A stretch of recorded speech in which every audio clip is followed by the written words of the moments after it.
Also, one more thing about Kennedy, dude. Yeah. Why go to the moon? It's probably my favorite speech.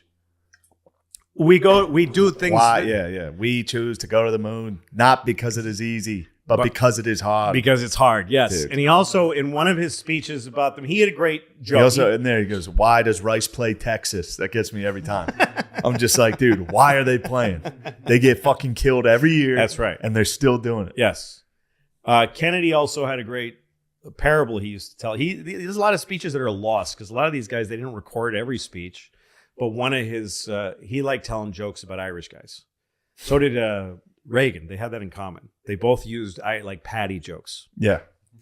So he tells a story during his moon mission, when trying to get the money and the country behind the moon. And he talks about these 3 Irish guys walking along the leas of whatever, just crossing the great green grasses of Ireland. And then they get to a stone wall. And they go, should we climb the wall or should we go turn back and go home? And one of them takes his friend's hat off his head and throws it over the wall and says, I guess we're going. So that was part of Kennedy's thing. It's not that good. No, but anyway, that's cool. So, and then Nixon's president when they land on the moon. And there's in his library in Yorba Linda, California, where he was born and raised, and the little house that he was born in is there at the library. There's a phone, which is the phone that he talked to the moon on. It's the White House. They took the White House phone that he made. It's just a fucking beige phone with a big white button and a big red hold button. I don't know if he put them on hold, but he, talked to, well, it's just wonderful that you're up there. You're up on the moon. You're up there and Jack is dead. Fuck him. And nothing could stop me now. Yeah, no. So he was president when that happened, and so 68 turns into the 72, and now the country's really fucking changing. Everything's in color now. The TV's in color. Everything's, hippies are starting to get old. Yeah, they're starting to wash out a little. Yes. What's sadder than that? 2 things happened to the hippies. First of all, they killed a bunch of them. They killed a bunch of their leaders. But they also got the drugs started to take a bad effect. They went from mind liberating pot to fucking heroin and cocaine, which are dark drugs. They became dark evil high. hippies. Yes, and then some of them grew up and had families and wanted to be rich. So, and there's another thing you can find on YouTube that's great are the debates between Abby Hoffman and Rubin. He was Jane Fonda's husband, and he was a congressman eventually. But he was one of the Jerry Rubin, I think his name is. He was one of the yippies. He's one of the. Yeah. He was a wicked radical, and he used to be one of those guys. We're not taking his shit anymore. Yeah. And the president, come here and kiss my fucking ass. Yeah. And Abby Hoffman had and then the best. Became a congressman. Yes, Abby Hoffman was even. Abby Hoffman said the N-word constantly during speeches because he would just be with a bullhorn and talking about "fuck you," and he was like really inappropriate, and he was really a lit up nut. Yeah. Abby Hoffman. Him and Jerry Rubin were like the East Coast, West Coast hippies. Later, Jerry Rubin became a huge capitalist. He became a yuppie. That's where the term yuppie came from. And the two of them debated. They traveled together to different universities, and they would debate their generation's new predicaments of, do we keep the fight going of trying to get out of wars and trying to be Democrats and trying to liberate this country? And the other ones were like, we got to grow up, and we got to. And what Rubin was saying was, we need a candidate. We need to win an election. So we need to go to the center, and we need to talk to big business and small business, and we need to talk about being a practical, because that's the liberal dream. And this became Clinton. This is where Clinton came from from the hippies saying, okay, we're not going to just protest our whole lives and be these losers. At one point, they had a huge amount of power. Yeah. In Vietnam, they had a lot of power. They held this vigil around the Lincoln Memorial. And I mean, think of the time. because MLK gave this speech there and they fucking shot the guy. And I remember being at the Lincoln Memorial with my kids and saying that this spot, the steps of the Lincoln Memorial, is it's a place you can really understand American history from.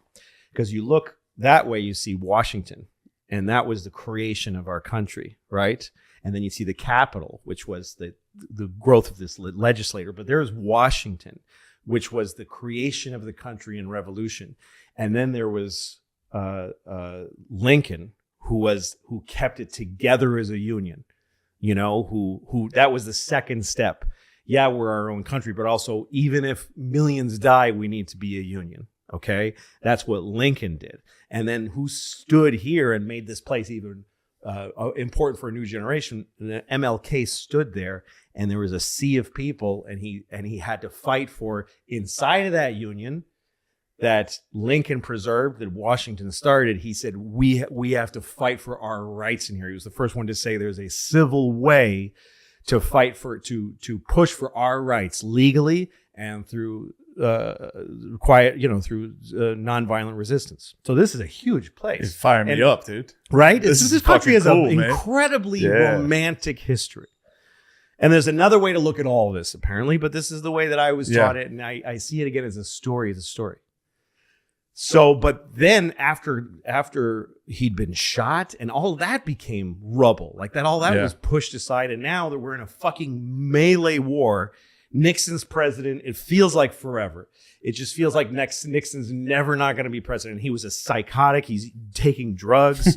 He's drinking a lot. He was so racist. He was like, there's tapes of him saying about Italians. He's like, I don't like Italians. They smell different. He says that on tape. And he was right. Well, depends on if they've been cooking. But so Nixon, so the mall and the memorial is just besieged by strung out hippies, students, and veterans who came home from the war and hate the war now and have Ron Kovic and all these guys in wheelchairs going, what the fuck did I do this for? Yeah. This certainly isn't World War II. What are we winning here? When is this war going to end? And it was just a mess. And in the middle of all that, in the middle of the night one night, Nixon got in his limo and drove into the middle of that. He went to the Lincoln Memorial. Do you know this? No. There's footage of this too. He was looking out his window. You fucking kids. The fuck did they know? But it was breaking his heart. Yeah. Because even though he had the hard hats and even though he had the silent majority, just like now, nobody wants the silent majority. People want the cool people to like them. Twitter is like 39 people and 60,000 bots. It's very few people. It's a bunch of kids that are fighting and saying this extremist shit, and the huge vast amount of the liberal part of this country is not into any of that. But nobody's satisfied with just knowing that the average person gets it, and that when you really deal with human beings on a real level, they're going to do the right thing. I believe I have a lot of confidence in human and American, just the way we are as people. But these folks that yell and scream, they really get people want them to like them. And so Nixon, even though he was winning by a landslide everywhere, he's looking out that window and he's looking at those kids, because it's your kids. It's like if everybody likes you, but your kids think you're a piece of shit, it just eats at you. It just destroys you. And so he got in the limousine, and he drove into the middle of the protesters, and he got out and he talked to them. And there's just this footage of him talking. He's in his stupid suit. And they're like, man, you don't get, man, you're just you're like an imperialist piece of shit, man. And he's like, well, I understand your point, but I mean, do you just think we just give up? I mean, what happened to this country? And they talked. They really talked. I don't know what it did to him, but he did get us out of that war. You ever see? Nixon did pull us out of that war. Now, he did it in a way that is horrible, which is that he bombed Cambodia. And this is the story that I heard, is that he had this very specific strategy, which was he starts bombing Cambodia, which came out of nowhere. It was like, what? And then he let it But wasn't Cambodia was where they had the Ho Chi Minh Trail, right? I don't know. I think they knew they could use Cambodia. Like they were using these trails in other countries. Right, I but still, believe. it was a wrong. country we had no right. Yeah. We were not at war with Cambodia, but we were bombing Cambodia as if it would be like if people were escaping to Canada and we were like, so fuck it. Or if Canadians were at war and some of them escaped into the States and whatever the other country was just started bombing fucking Wisconsin. Like, dude, you can't just do that. Yeah. And so many people were getting killed. And Nixon, what he did is he let it be leaked that no one could get in touch with him, like that his aides were trying to tell him to stop bombing, and that he cut off communication, and was that he wanted them to think he'd gone cuckoo. And that's how they got the Vietnamese to the table and got a peace. It wasn't a good peace. They left. Oh, he faked that he was nuts? That's what I heard. That's good. I don't know. Well, that's Reddit, history. That's how you hear history. Google, I don't know. But it's another thing about the Vietnam. I feel like Eisenhower, when he left, was like the military-industrial complex. That was Vietnam. Yes. That got us to now. I was like, oh, now we pulled out of Afghanistan. Where are these guys going to get their money? Mm-hmm.